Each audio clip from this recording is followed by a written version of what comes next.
Mummy mummy, मैं उस बुढ़िया के साथ स्कूल नहीं जाऊंगा, ना ही उसके साथ वापस आऊंगा।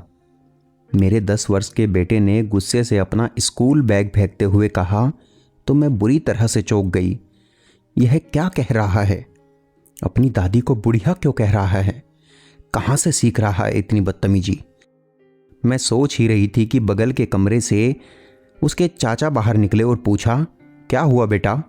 उसने फिर कहा, चाहे कुछ भी हो जाए मैं उस बुढ़िया के साथ स्कूल नहीं जाऊंगा। हमेशा डांटती है और मेरे दोस्त भी मुझे चिढ़ाते हैं। घर के सारे लोग उसकी बात पर चकित थे। घर में बहुत सारे लोग थे, मैं और मेरे पति, 2 देवर और देवरानी, एक ननंद, ससुर और नौकर भी। फिर भी बेटे को स्कूल छोड़ने और लाने की जिम्मेदारी उसकी दादी की थी।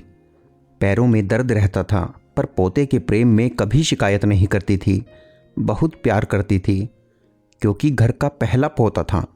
पर अचानक बेटे के मुंह से उनके लिए ऐसे शब्द सुनकर सबको बहुत आश्चर्य हो रहा था।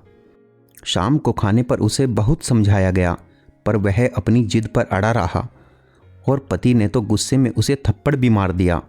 तब सबने तय किया कि कल से उसे स्कूल छोड़ने और लेने मांझी नहीं जाएगी। अगले दिन से कोई और उसे लाने ले जाने लगा, पर मेरा मन विचलित रहने लगा कि आखिर उसने ऐसा क्यों किया। मैं उससे कुछ नाराज भी थी। शाम का समय था। मैंने दूध गर्म किया और बेटे को देने के लिए उसे ढूंढने लगी। मैं छत पर पहुंची तो बेटे के मुंह से मेरे बारे में बात करते सुनकर मेरे पैर ठिठक गए। मैं छुपकर उसकी बात सुनने लगी। वह अपनी दादी की गोद में सर रखकर कह रहा था, मैं जानता हूँ दादी कि मम्मी मुझसे नाराज है, पर मैं क्या करता। इतनी ज़्यादा गर्मी में भी वो आपको मुझे लेने भेज देते थे।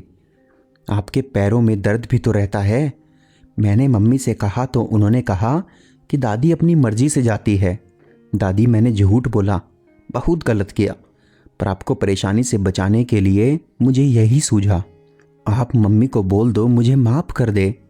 वह कहता जा रहा था और मेरे पैर तथा मन सुन पड़ गए थे। मुझे अपने बेटे के झूठ बोलने के पीछे के बड़प्पन को महसूस कर गर्व हो रहा था। मैंने दौड़कर उसे गले लगा लिया और बोली, नहीं बेटे, तुमने कुछ गलत नहीं किया। हम सभी पढ़े लिखे नासमझों को समझाने का यही तरीका था। दोस्तों, घर के बुजुर्ग लोगों का ख्याल उसी तरह रखें जैसा उन्होंने हमारा बचपन में रखा था। अगर आपको हमारी कहानी पसंद आ रही है तो कहानी को लाइक व शेयर करें और हमें कमेंट करके बताएं कि आपको कहानी कैसी लगी। और हमारे YouTube चैनल को सब्सक्राइब करना बिल्कुल भी न भूलें।